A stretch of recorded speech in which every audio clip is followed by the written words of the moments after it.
Olá, meus amigos e minhas amigas.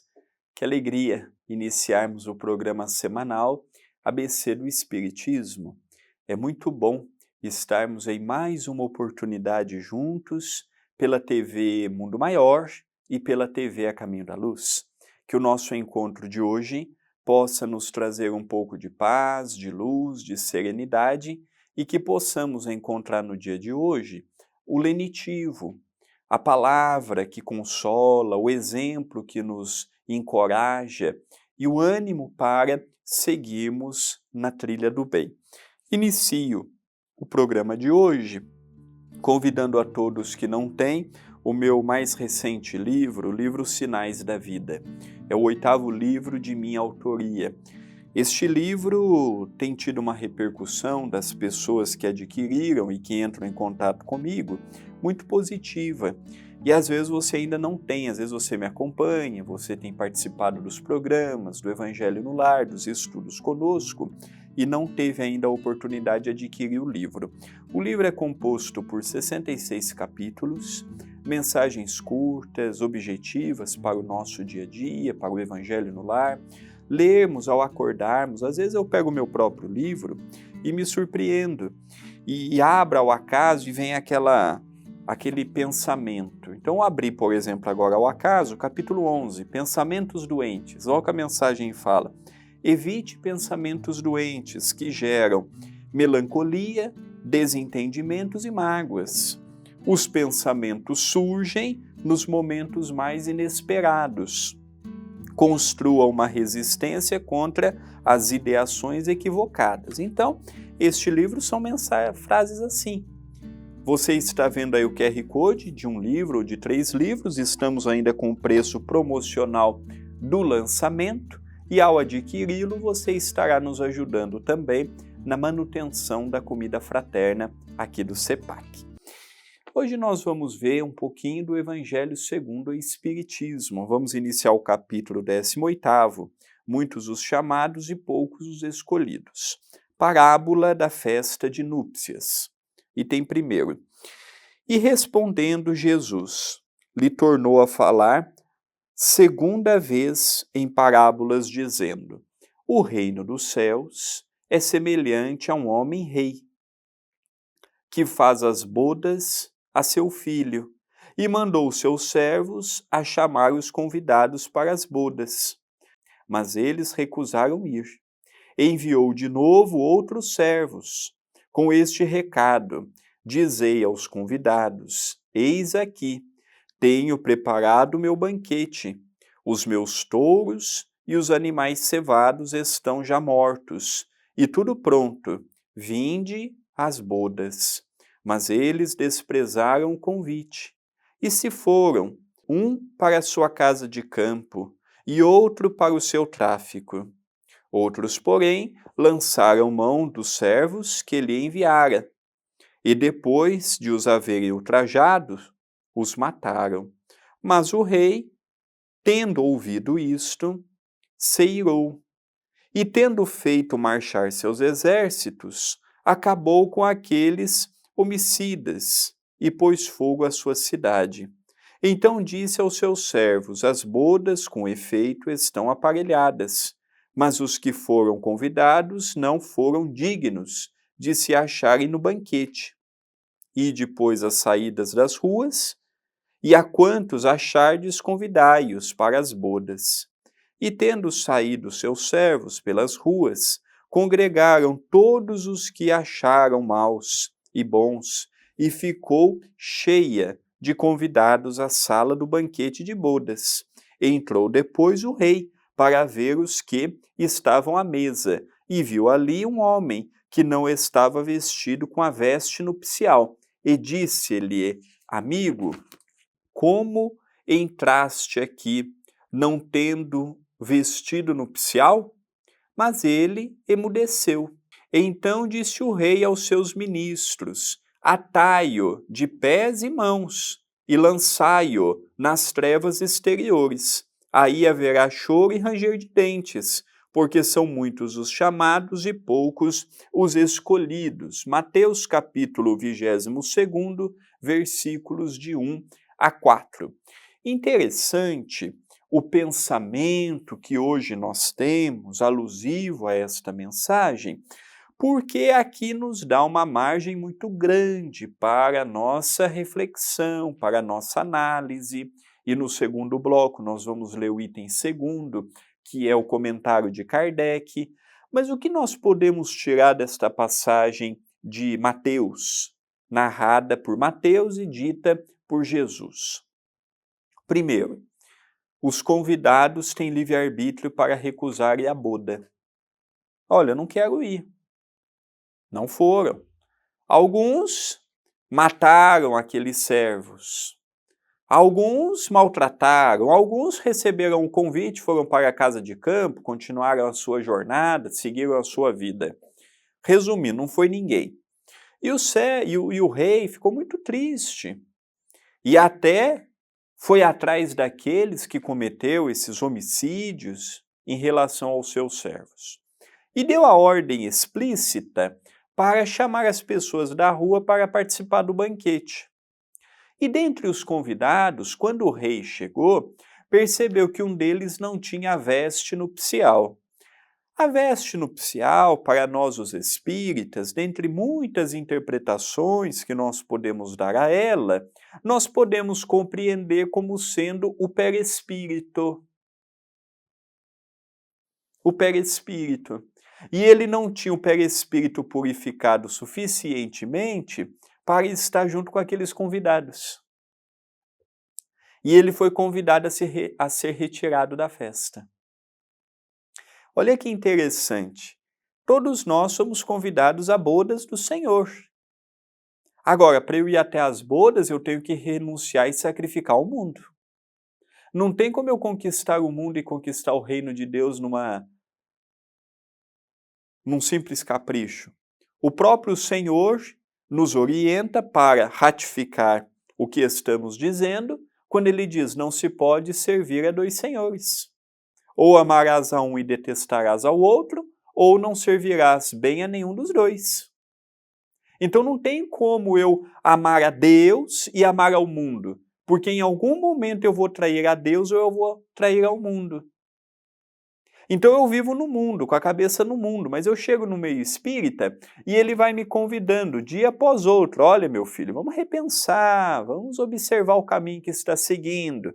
Nós estamos tentando pela primeira vez aceitar este convite que Jesus nos faz.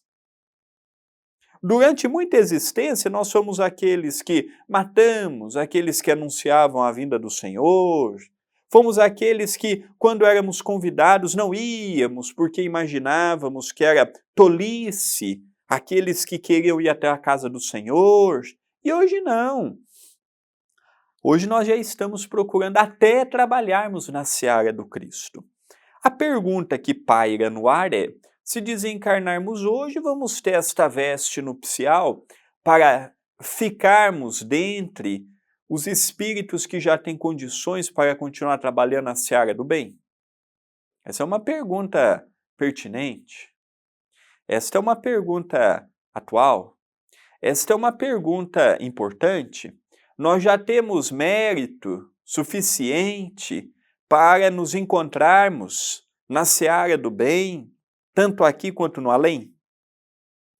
Outro ponto interessante que nós podemos analisar: haverá choro e ranger de dentes. Então quer dizer que o Senhor castiga? Então quer dizer que o Senhor vinga, que o Senhor pune? Não, é a nossa própria consciência. Eu vou chegar do outro lado, eu vou ver a oportunidade que eu tive, eu vou ver o corpo que eu tive, eu vou ver a família que eu tive, eu vou ver o meio em que eu estive, e vai vir aquele arrependimento. Eu poderia ter feito mais, eu poderia ter ajudado mais, eu poderia ter me esforçado mais. Não vamos poder culpar os obsessores, não vamos poder culpar esse, não vamos poder culpar aquele. Então, outro ponto interessante: haverá choro e ranger de dentes. Um outro ponto que merece da nossa parte ser analisado, quando ele nos fala no final: muitos os chamados, poucos os escolhidos. Muitos os chamados, todos nós fomos chamados, mas poucos se fazem os escolhidos. É igual aqui no CEPAC. Ontem foi um exemplo clássico. Chegamos no final do estudo e falamos, olha, quinta e sexta vamos ter trabalho no centro. Quem pode nos ajudar? Vai quem pode.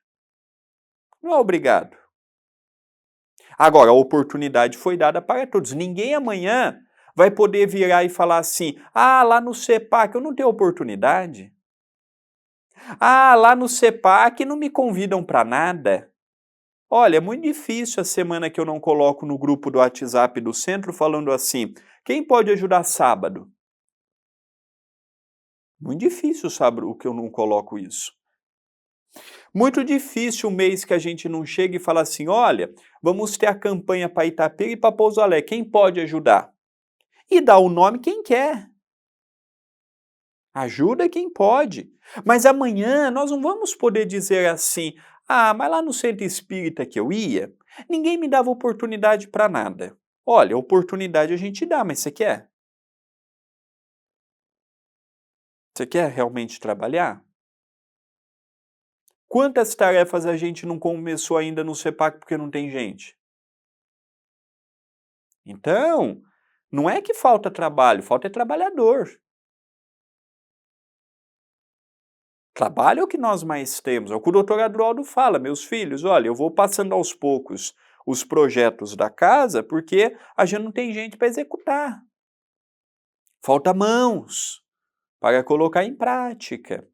Então nós precisamos sim aproveitar muito a nossa existência para chegarmos do outro lado. Eu agradeço a Deus por ter nascido num berço espírita e por desde jovenzinho estar numa casa espírita, porque se amanhã eu não puder mais trabalhar, eu vou olhar para trás e vou falar assim, Senhor, graças a Deus, durante muito tempo eu pude ir na sopa, durante muito tempo eu pude dar passe, durante muito tempo eu pude visitar amigos fora de Itapira fazendo palestras. Eu tive essa oportunidade. Todos temos oportunidades. Todos nós temos a chance do trabalho. Agora, eu posso recusar. Posso falar que não é para mim. Posso não querer. É um direito que eu tenho. E o Senhor nos respeita. O Senhor não nos obriga. Pelo contrário, respeita o nosso tempo, o nosso livre-arbítrio e as nossas escolhas. Nós vamos para o intervalo e logo em seguida vamos ver o que Allan Kardec nos fala a respeito da mensagem. Voltamos com o programa ABC do Espiritismo. No item 2 é um comentário de Kardec pertinente ao que lemos no primeiro bloco. O incrédulo ri desta parábola, que lhe parece de uma pueril ingenuidade, pois não admite que haja tantas dificuldades para a realização de um banquete. E ainda mais, quando os convidados chegam ao ponto de massacrar os enviados do dono da casa. As parábolas, diz ele, são naturalmente alegorias, mas não devem passar os limites do possível. O mesmo se pode dizer de todas as alegorias, das fábulas mais engenhosas. Se não lhes descobrimos o sentido oculto, Jesus se inspirava nas usanças mais comuns da vida e adaptava as suas parábolas aos costumes e ao caráter do povo a que se dirigia. A maioria delas tinha por fim fazer penetrar nas massas populares a ideia da vida espiritual, e seu sentido só parece incompreensível para os que não se colocam nesse ponto de vista. Nesta parábola, por exemplo, Jesus compara o reino dos céus, onde tudo é felicidade e alegria, a uma festa nupcial. Os primeiros convidados são os judeus, que Deus havia chamado em primeiro lugar para o conhecimento da sua lei. Os enviados do rei são os profetas, que convidaram os judeus a seguir o caminho da verdadeira felicidade, mas cujas palavras foram pouco ouvidas, cujas advertências foram desprezadas, e muitos deles foram mesmo massacrados, como os servos da parábola. os convidados que deixam de comparecer, alegando que tinham de cuidar de seus campos e de seus negócios. Representam as pessoas mundanas, que, absorvidas pelas coisas terrenas, mostram-se indiferentes para as coisas celestiais. Olha que bonito o comparativo que Allan Kardec nos faz, colocando como os convidados primeiros os judeus, os primeiros a terem a ideia do monoteísmo, o culto a um único Deus. Os enviados eram os profetas, que o Velho Testamento nos fala com tanta propriedade. A maioria foi ignorado, rejeitado, distorcido ou brutalmente assassinado, como a história nos mostra. Os que tiveram ouvidos para ouvir, ouviram, compreenderam e acederam a regiões de grande vulto. Porém, a maioria não estava nem aí para o lado espiritual e passaram a ter várias existências de provas e de expiações danosas, pesadíssimas. Ah, porque Deus assim o deseja? Não, Deus é extremamente bondoso, caridoso, bom em todos os aspectos, como o próprio codificador coloca no decorrer de sua obra monumental. Vamos ler mais um pouquinho para compreendermos o pensamento extraordinário de Kardec. Acreditavam os judeus de então que a sua nação devia conquistar a supremacia sobre todas as outras, pois não havia Deus prometido a Abraão que a sua posteridade cobriria a terra inteira? Tomando sempre a forma pelo fundo, eles se julgavam destinados a uma dominação efetiva no plano material. Me lembro do livro Paulo Estevão, num diálogo, logo nos primeiros capítulos, de Saulo com até então seu amigo Sadoc. E Sadoc ficou surpreendido porque Saulo veio numa biga muito pequenininha, com cavalos possantes, 2 cavalos puxando uma biga pequena, estilo romano. Estava ele falando grego, no diálogo que teve com o seu amigo. Mas é curioso que, quando eles dialogavam, vinha exatamente o que Allan Kardec colocou. Ele falava o grego como quem faz alusão à cultura. Ele vestia romano e andava romano como quem diz do avanço do estilo da época. Mas ele tinha aquela ideia de levar Moisés para o mundo todo. Esse era o princípio do trabalho de Saulo naquele diálogo com seu amigo Sadoc, levar a lei de Moisés para todos os povos. Então nós percebemos que os judeus, eles trouxeram durante muito tempo, como o próprio codificador nos apresenta, aquela ilusão de que, ilusão comprada pelo que disse Abraão, de que a terra toda estaria compreendida sob os seus domínios de entendimento. Hoje nós sabemos que não é possível.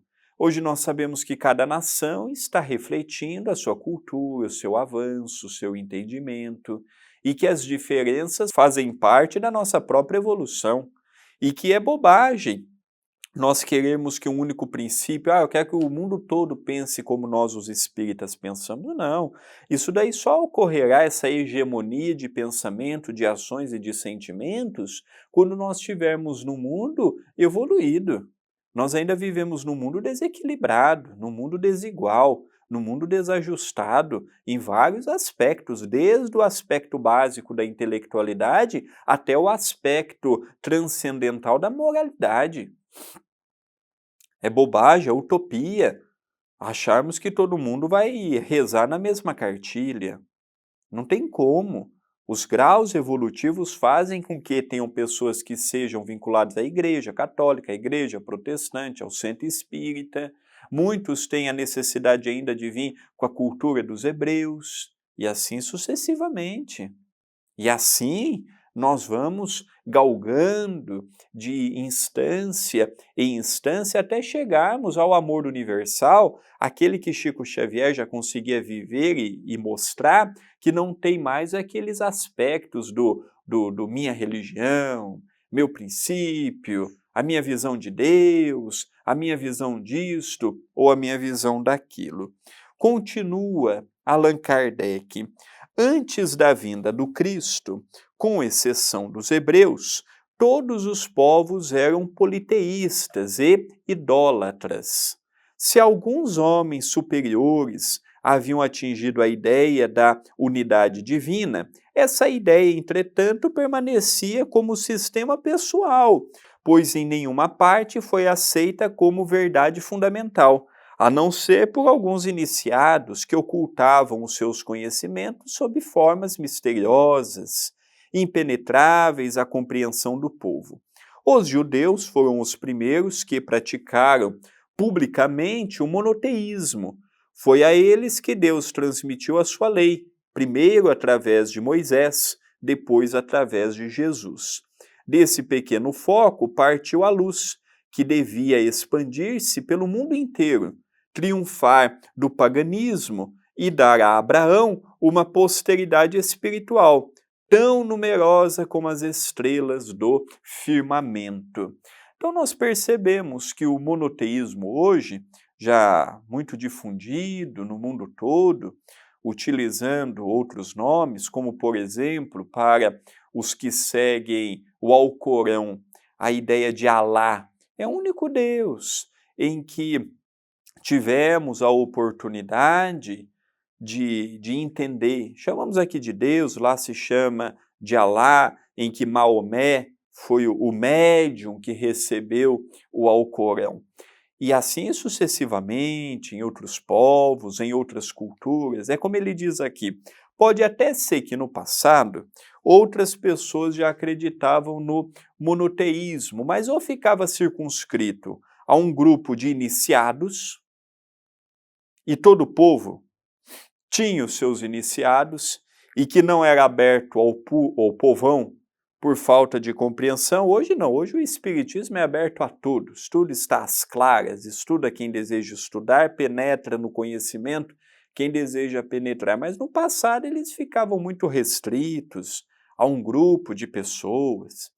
E também ele levanta a possibilidade de grupos serem monoteístas, porém de não ter atingido outros agrupamentos. Fato é que os judeus foram os primeiros a aceitar publicamente e notoriamente que a ideia de um único Deus era, de fato, a verdadeira.